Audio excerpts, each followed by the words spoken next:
So, gagawa ako ulit ng mohalabia na may chocolate. Ayan, kasi nagustuhan nila. Ayan siya. Ito yung naka-ready na yan. Tapos, meron tayong cocoa na Hershey's. Ayan, 2 kutsara.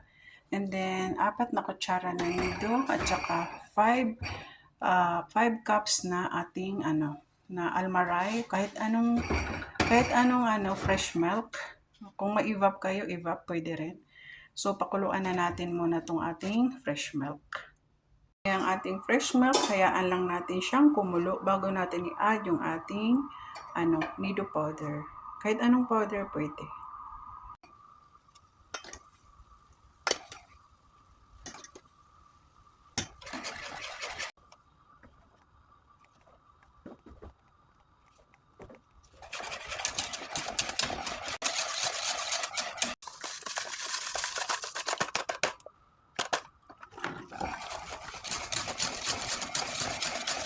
So, i-continue lang natin siya hanggang lumapot. Kailangan mahina yung apoy. Hindi naman masyadong mahina. Katamtaman lang yung apoy. Ayan yung apoy ko.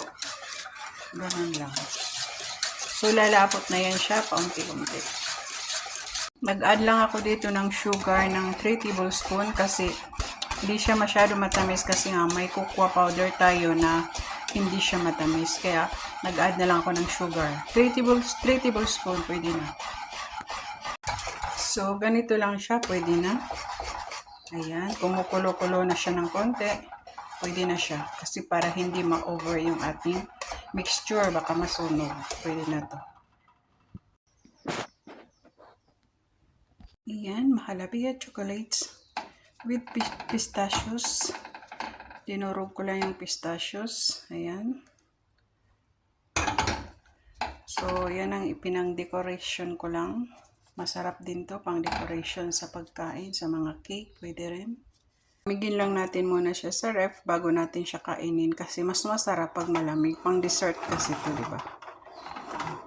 Pero pwede naman diretso nyo kainin. Pero kami nilalagay namin sa ref para lumamig siya. Ayan. O, di ba? Diyan lang muna siya.